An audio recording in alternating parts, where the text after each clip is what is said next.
Bonjour, donc nous allons voir maintenant le cas où xi égale 1.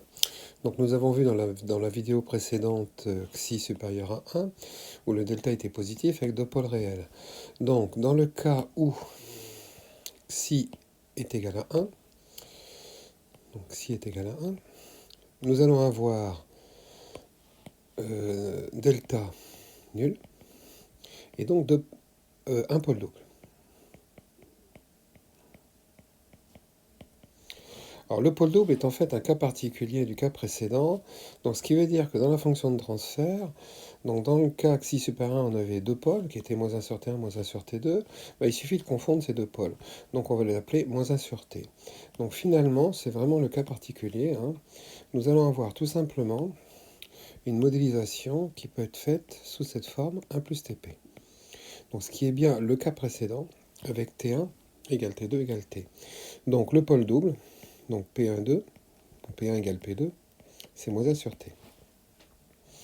Donc ce qui veut dire que pour le oméga 0, il vaut maintenant 1 sur T, puisque si on fait T1 égale T2 égale T, on aura T carré, racine de T carré.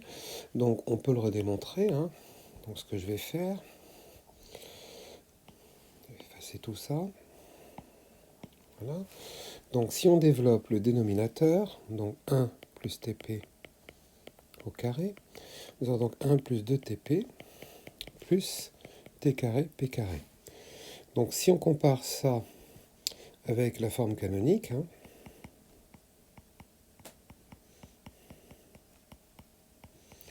nous aurons bien donc oméga 0 carré égale 1 sur t carré, donc oméga 0 égale 1 sur t.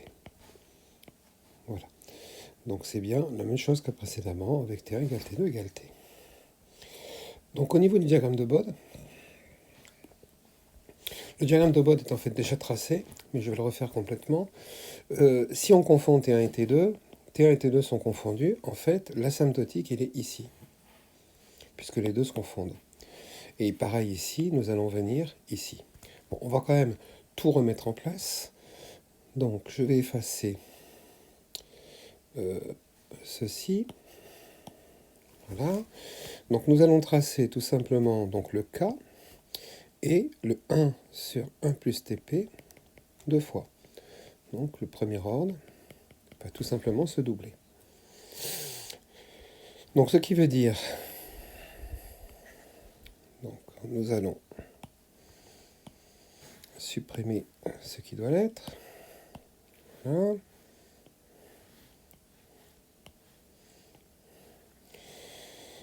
Donc nous allons avoir la chose suivante. Bon, le plus simple, c'est que j'efface tout ça.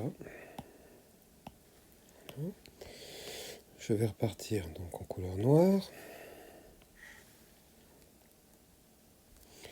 Donc l'oméga 0, qui est égal à 1 sur t, est à ce niveau-là. Nous avons ensuite, donc là il faut que j'efface tout aussi.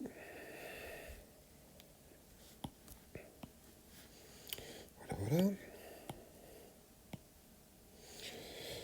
Donc, bon, ça prend un peu de temps, mais c'était bien de repartir hein, du cas précédent pour que vous le compreniez bien, que c'est en fait exactement la même chose. Voilà, donc oméga 0 égale 1 sur t, donc qui est ici.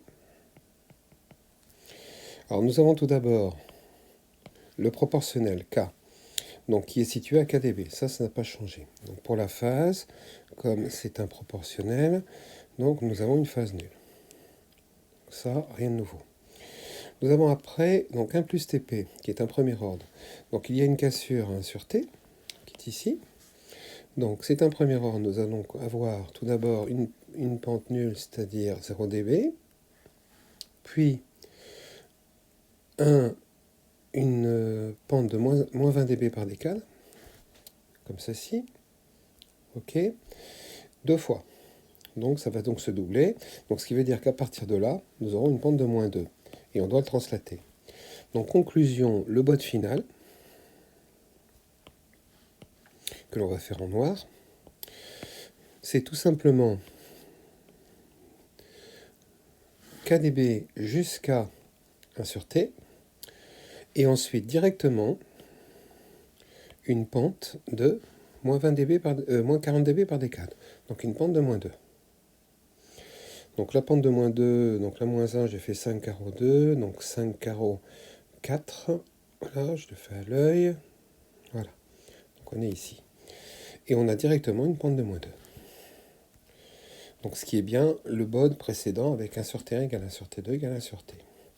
Alors pour la phase, idem, chaque premier ordre va tout simplement être nul pour arriver après directement à moins 90 degrés. Donc ça, c'est chaque premier ordre.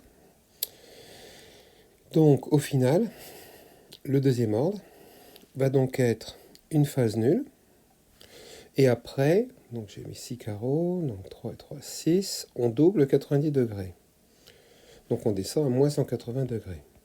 Donc ce qui est bien un premier ordre, un deuxième ordre, pardon. Donc on passera par ce point.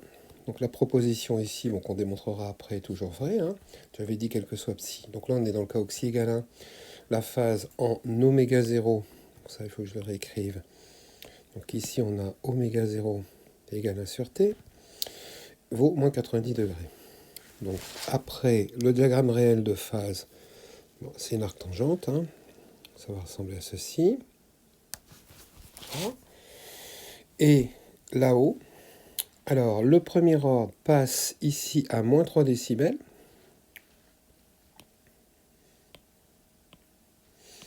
Donc le premier ordre passe à moins 3 décibels, ce qui veut dire que le deuxième ordre va passer à 2 fois moins 3, donc moins 6 décibels.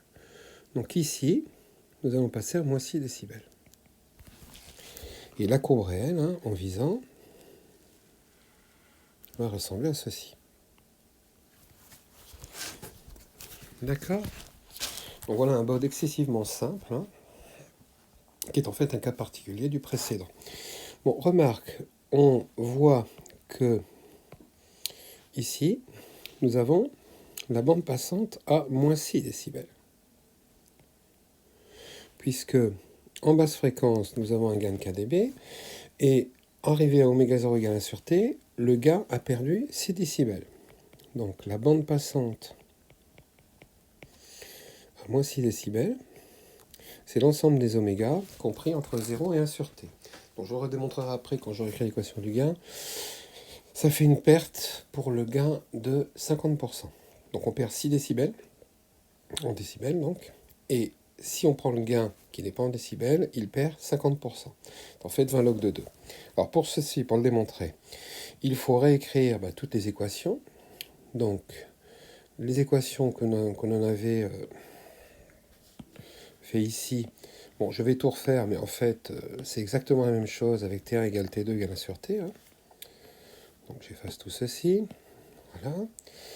Donc nous sommes dans le cas où nous avons donc un pôle double, plus Tp au carré. Si on écrit l'équation du gain, c'est 20 log du module de la fonction de transfert complexe. Donc du module de K sur 1 plus JT oméga au carré.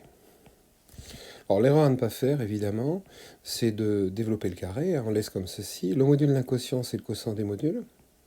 Module de K, c'est K. Et en dessous, module de 1 plus JT oméga, c'est racine carrée de 1 plus T carré oméga carré. Et comme c'est au carré, il n'y a plus de racine carrée. Donc on trouve directement ceci. Donc ça fait bizarre, il n'y a plus de racine carrée. En fait, c'est parce qu'en fait, nous avons le carré ici. Pour la phase, nous allons donc avoir l'argument de ce complexe. Donc pareil, hein, il ne faut pas développer le carré. L'argument de K, c'est 0. L'argument de 1 premier ordre, c'est arctangente de T oméga, mais il y en a deux. Donc en fait, on pourrait l'écrire comme un produit. Hein. L'argument d'un produit, c'est l'argument d'une somme. Comme c'est au dénominateur, ça fait donc 2 moins. Donc ce qui veut dire que la phase vaut moins 2 arcs tangents de T oméga. Ce qui permet de prouver ce qu'on a vu tout à l'heure, que phi de oméga 0 égale 1 sur T, et donc égale à moins 2 arc tangente de t fois 1 sur t.